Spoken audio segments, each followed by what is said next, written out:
Imagine carving a mountain. Not on it. Through it. Downward. Until a temple emerges from stone itself. In the 8th century, somewhere in the Deccan plateau of Maharashtra, an architect stood before a basalt mountain and made an impossible choice. He would not build upward. He would remove 200,000 tons of rock. By hand. With chisel and hammer. With no blueprints. No computers. No machines that roar or spin. The Kailash Temple at Ellora was not constructed. It was excavated. Carved downward from the summit like a sculptor removing marble to reveal the god within. Today, it stands as the largest monolithic structure in the world, and we still cannot explain how it was built. Consider the mathematics. 200,000 tons is the weight of 400 fully loaded cargo ships. Stacked. All removed from a single mountain. By hand. In what historians believe was a period of roughly 150 years. That means workers removed approximately 1,300 tons every single year. Every year. Not with modern excavators that can move 100 tons in an hour. But with iron chisels that dulled with each strike. With hammers that required human strength. With ropes and pulleys that had to be invented, tested, and perfected. The timeline alone defies modern engineering calculations. Contemporary estimates suggest that with today's machinery, you would need between 20 to 30 years to remove that volume of rock. But this was carved by the Rashtrakuta dynasty under King Krishna I around 760 CE. Without a single powered tool. Without electricity. Without even the wheel applied to this task. How? Walk through Ellora today, and you enter a different world. The temple rises before you, not a building, but a revelation. It has 4 stories. A central sanctum that once held a Shivalingam. Pillars carved so precisely they seem to defy the stone they emerged from. Intricate sculptures of dancing figures, celestial beings, and narratives from the Puranas cover every surface. The level of detail is not just artistic. It is obsessive.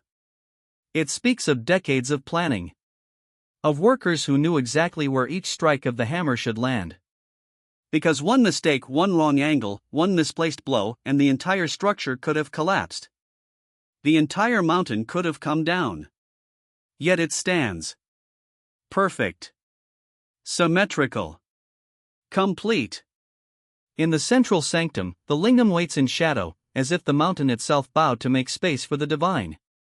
The engineering is not hidden in technology. It is hidden in vision. In the ability to see something finished before a single stone was touched. We still don't know how they planned it. Historians have proposed theories. Some speak of detailed wooden models, now lost to time. Others suggest that knowledge was passed orally from master craftsman to apprentice, generation after generation. Archaeological evidence shows that the Rashtrakutas possessed advanced knowledge of geology, hydraulics, and structural engineering. They understood load distribution. They knew which stones could bear weight and which would fracture. The temple's design incorporates drainage systems that still function today. Water flows away from the sanctum exactly as it was engineered to do, more than 1,200 years ago. But the true method? It remains locked within the stone itself. What we know is this: between 760 and 900 CE, approximately 200,000 tons of basalt were removed. No remains of the quarrying process have been found. No evidence of how the debris was transported. No notes describing the technique. Only the result. Only the temple. Only the question that has echoed through centuries: how did they know? The Kailash Temple asks us something we have forgotten in our age of answers. It asks us to sit with mystery. To accept that intelligence and vision existed in the past that we cannot yet fully comprehend. Modern architecture relies on calculation.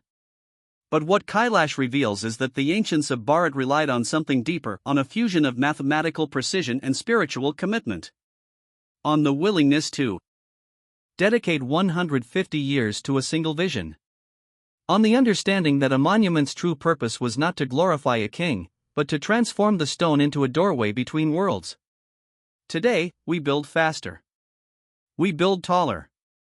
We build alone, separated in our cubicles and screens. But we have lost something the builders of Kailash possessed: the ability to hold a collective vision so steadily that it could move mountains, literally.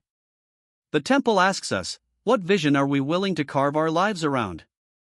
What are we willing to sacrifice to make something eternal? This is Arya.